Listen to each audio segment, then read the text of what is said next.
داعی کو چاہیے کہ دنیا والوں کے لیے استغنا کو ظاہر کرے، حاجت کو ظاہر کرے، حاجت ظاہر نہ کرے بلکہ استغنا ظاہر کرے۔ ابو بکر اور عمر رضی اللہ عنہما کو حضور اکرم صلی اللہ علیہ وسلم نے یہ حکم دیا ہوا تھا کہ تم 2 کرتے خاص اچھے بنا کے رکھو، جب کوئی وفد آئے باہر سے اور مالدار اور عہدے دار آئے تو وہ کپڑے پہنو، تاکہ وہ یہ سمجھیں کہ ہاں یہ کھاتے پیتے لوگ ہیں، فقیر نہیں ہے۔ کیا نہیں ہے؟ فقیر نہیں ہے۔ استغنا ظاہر کرو، حاجت ظاہر مت کرو۔ کیا ظاہر کرو؟ استغنا ظاہر کرو۔ ابو بکر عمر رضی اللہ عنہما وہ جوڑا پہنتے تھے، جب کوئی باہر سے کوئی بڑا آدمی آتا تھا، کوئی بڑا آدمی آتا تو وہ اچھے کپڑے پہنتے تاکہ استغنا ظاہر ہو کہ نہیں ہمیں آپ کے مال کی ضرورت نہیں ہے۔ اس لیے کہ یہ بات بالکل حق ہے کہ محسنین اپنے احسان سے مخلصین پر غالب آ جائیں گے۔ ان پر جی ہاں، محسنین اپنے احسان سے کس پر غالب آ جائیں گے؟ مخلصین پر۔ میں بہت ضروری بات کر رہا ہوں کہ یہاں سے مخلصین کے صفیں ٹوٹیں گی۔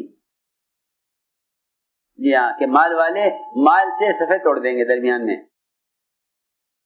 بہت ضروری بات ہے، یہ بہت ضروری بات ہے کہ ان کی صفیں توڑیں گے مالدار اپنے مال سے۔ جی ہاں، کہ انہیں مال دو تاکہ یہ ہمیں درمیان میں داخل کر دیں۔ سنو غور سے کہ ہمارے ایسی گنجائش نہیں ہے۔ اکثر فرماتے تھے کہ یہ ہدیہ یہ سمجھ کر قبول کر لیتا ہے کہ ہدیہ قبول کرنا سنت ہے، حالانکہ رد کرنا بھی سنت ہے۔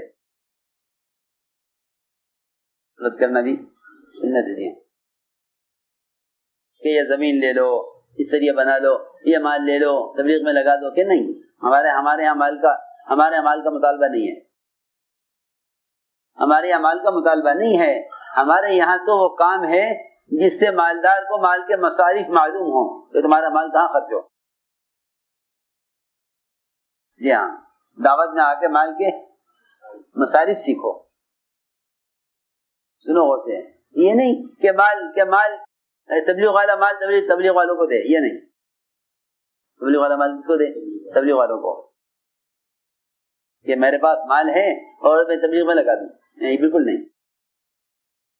ہمارے یہاں اس کا کوئی خانہ، اس کی کوئی گنجائش تبلیغ میں نہیں ہے۔ سنو غور سے کہ مالدار اپنے مال کو تبلیغ کے عنوان پر خرچ کرے، یہ ہمارا ایسی گنجائش نہیں ہے، اس کی کوئی گنجائش نہیں۔ اس کی ہمارے کوئی گنجائش نہیں ہے، نہ اجتماعی کام کے لیے نہ انفرادی کام کے لیے۔ اسی کوئی گنجائش کی نہیں کہ ہمارا کام یہ ہے کہ اپنی جان یہاں لگاؤ تاکہ تمہیں اپنے مال کے مصارف معلوم ہوں کہ مال کہاں خرچ کیا جائے۔ اس لیے جو تبلیغ میں جان لگاویں گے ان کو مال کے مصارف معلوم ہوں گے، ان کو مال کے مصارف معلوم ہوں گے کہ اپنی جان کھپاؤ فقراء کے درمیان تو تمہیں اپنے مال کے مصارف معلوم ہوں گے۔ جو اپنی جان کو عوام میں نہیں کھپائیں گے انہیں اپنے مال کا مصرف نظر نہیں آئے گا۔ میں کچھ ضروری بات کر رہا، بہت دھیان دینا پڑے گا۔ وہ سمجھیں گے کہ میرے مال کا مصرف یہ ہے کہ میں تبلیغ والوں کو مال دے دوں، یہ اچھا سی زمین لیں، اچھا سا مرکز بناویں، یہ نہیں، ہمارے اس کی کوئی گنجائش نہیں۔ کیونکہ فرماتے تھے کہ جس سے تم مال لے لو گے تم اس کی جان نہیں لے سکتے، اور جس اس کی جان نہیں لو گے نہ وہ ہدایت پر آئے گا نہ دوسرے کی ہدایت کا ذریعہ بنے گا۔ جی ہاں، مال سے نہ ہدایت آتی ہے نہ ہدایت کے آنے کا مال ذریعہ بنتا ہے، کبھی نہیں۔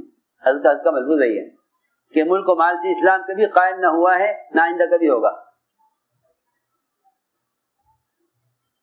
اس لیے پہلی بات تو یہ ہے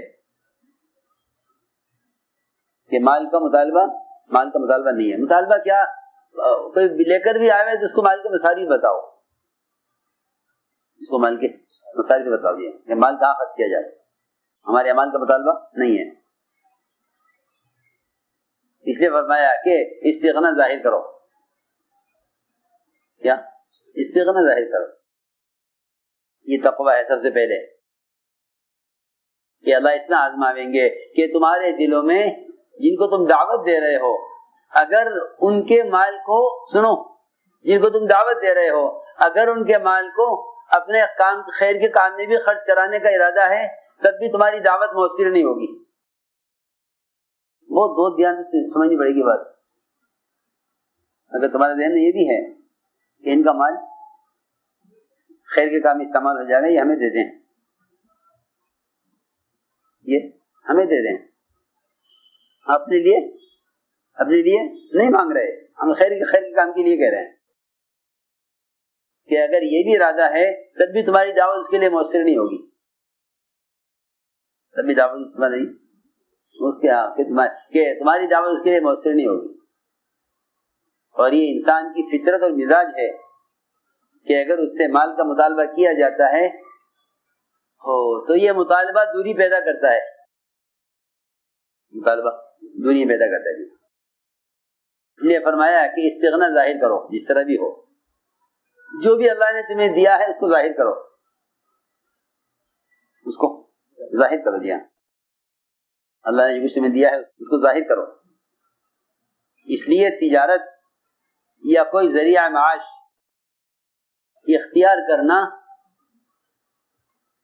یہ ضرورت پورا کرنے کے لیے نہیں ہے بلکہ ضرورت کو چھپانے کے لیے ہے. نہیں سمجھے؟ ضرورت پورا کرنے کے لیے نہیں.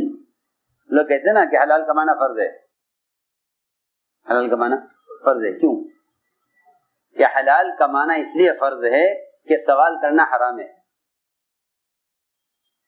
سوال کرنا حرام ہے. سمجھیے ماسٹر صاحب؟ ہاں، حلال کمانا کیوں؟ سوال حرام ہے. معاش سوال سے بچنے کے لیے ہے. معاش اس لیے ہے سوال سے بچنے کے لیے کہ معاش سوال سے بچنے کے لیے، کیونکہ سوال کرنا بھی حرام ہے اور سوال کی شکل بنانا بھی حرام ہے. سوال دو راستے سے ہوتا ہے. سوال ایک حال سے، ایک قال سے. قال سے تو ایک آدمی زبان سے سوال کرے کہ ہمیں مال کی ضرورت ہے، ہمیں مال کی ضرورت ہے. جی ہاں، یہ قال سے ہے کہ آدمی زبان سے سوال کرے مال کا. اور یہ حال ہے کہ آدمی اپنا ایسا حال بناوے کہ لوگ کہیں کہ ان کو مال دو، لوگ کہیں کہ ان کو مال دو. کہ نہیں، اپنے حال سے بھی سوال ظاہر نہ ہونے دو، زبان سے بھی سوال ظاہر نہ ہونے دو. جی ہاں، اس لیے معاش ہے.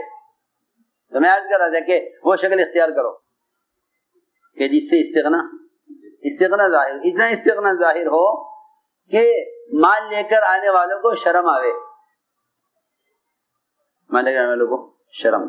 سنو غور سے، سلیمان علیہ السلام نے ساری زمین سونے کی بنوا کر اس پر مویشی چھوڑ دیے جو گوبر کریں، پیشاب کریں. جہاں سے ہدیہ آنا تھا ان کے راستے میں یہ کیا، اور جہاں سے ان کو گزرنا تھا خاص تنگ راستہ بنایا، اور وہاں سے ایک اینٹ، ان کی اینٹ کے برابر سونا، ان کی اینٹ کے برابر زمین خالی چھوڑ دی بغیر سونے کے. جی کیا کی؟ اتنی جگہ خالی. اس لیے نہیں کہ وہ سونا یہاں لگائیں گے، انہیں کیا ضرورت سونے کی، وہ پورا فرش سونے کا بناویں، انہیں ایک اینٹ کی کمی ہے؟ یہ نہیں. بلکہ اللہ تعالی انبیاء علیہ السلام کو دعوت کے لیے حکمت بھی دیتے ہیں. کیا حکمت؟ وہ اتنی جگہ اینٹ کی خالی چھوڑ دی، جتنی بڑی اینٹ آ رہی تھی اتنی جگہ خالی چھوڑ دی.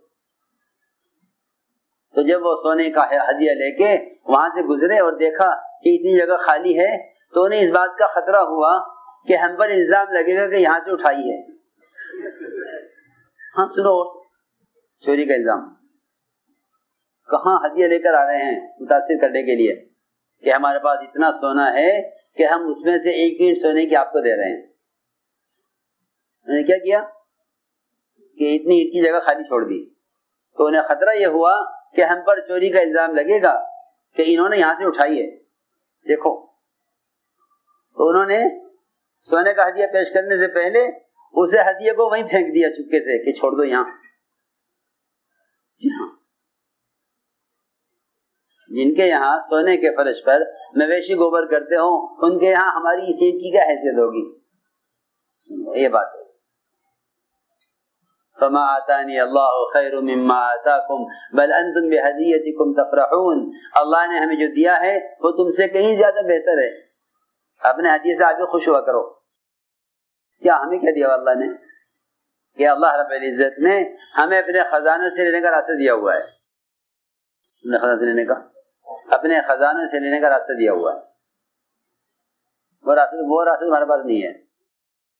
میں تو اس کو عرض کر رہا تھا کہ ایک کافرہ کو بھی معلوم ہے کہ اگر یہ نبی ہیں تو ہدیہ واپس کر دیں گے، اور اگر بادشاہ ہیں تو ہدیہ قبول کر لیں گے، کیونکہ بادشاہوں کے خزانے تو مالدار ہوتے ہیں، دل فقیر ہوتے ہیں. جی ہاں، اور انبیاء کے خزانے تو فقیر ہوتے ہیں، ان کے دل مالدار ہوتے ہیں. اس لیے آپ کی سخاوت فقر کے ساتھ ہے. آپ کی سخاوت فقر کے ساتھ ہے. کہ آپ کی سخاوت فقر کے ساتھ ہے. آپ کی سخاوت فقر کے ساتھ ہے. بادشاہوں کے خزانے بھرے ہوئے ہوتے ہیں، دل فقیر ہوتے ہیں. اس لیے اصل غنا دل کا غنا ہے، اصل فقر دل کا فقر ہے. میں نے ایک بات عرض کی ہے کہ اس کام میں چلنے کے لیے سب سے بنیادی چیز تقویٰ ہے. من یتق اللہ یجعل له مخرجا، کہ ہم ان کے لیے نکلنے کا راستہ بناویں گے ہر تنگی سے. کس شرط پر؟ تقوی کی شرط پر. اس پر تقوی کی شرط پر دیا. اس لیے ہم نے عرض کیا کہ ہمارے مال کا مطالبہ نہیں ہے. مال کا مطالبہ نہیں ہے. تم کام میں لگو، اللہ رب العزت تمہارے اس کام کو لوگوں سے ان کے ذریعے کرائیں گے جن کے لیے اللہ کے علم میں جن کا مال خیر کے راستے میں لگنا ہے. اللہ ان کو ذریعہ بنائیں گے. اللہ ان کو ذریعہ بنائیں گے. یہ حسن و غور سے کہ اللہ دین کے تعاون کے لیے خود منتخب کرتے ہیں.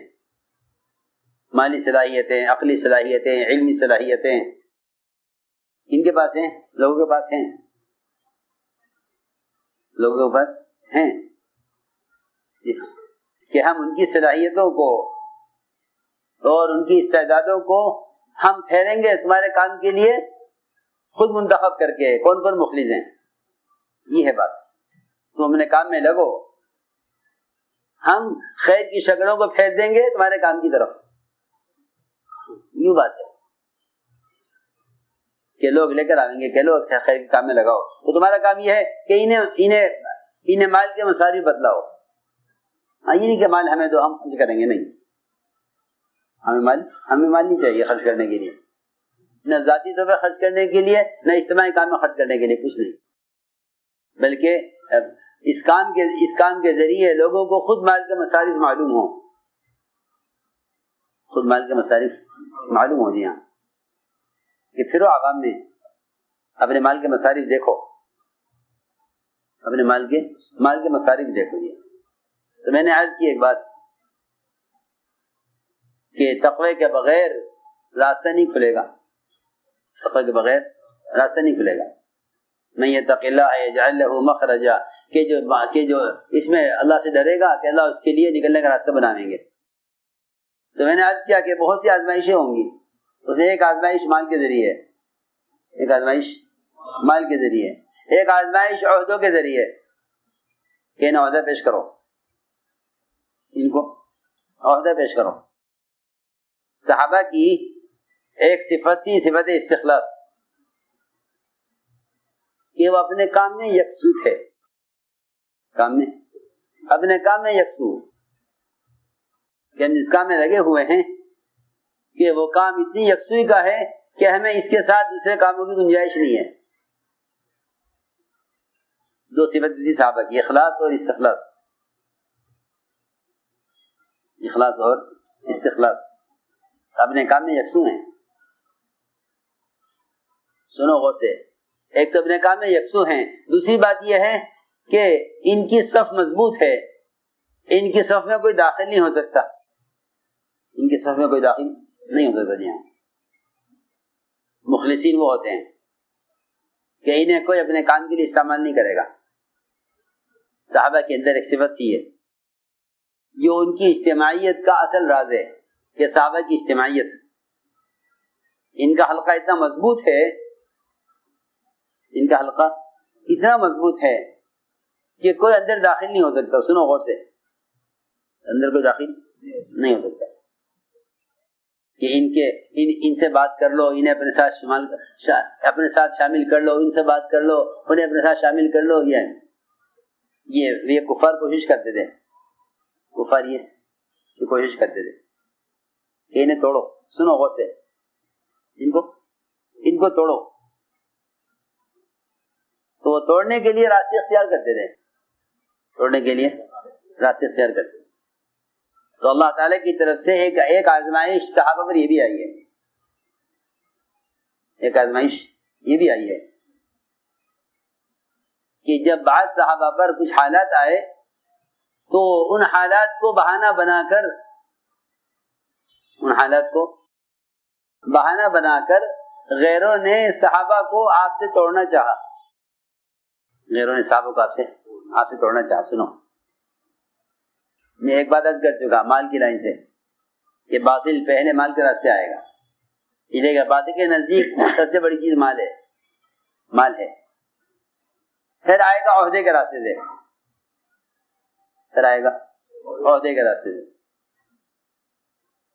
یا کہ ان کو عزت دو، تو یہ دنیاوی عزت کے لیے ہمارا ساتھ دیں گے۔ سنو، یہ دو چیزیں ملتی ہیں، یہ کہ باطل کے نزدیک سب سے بڑی چیز مال ہے، پھر آئے گا عہدے کے راستے سے،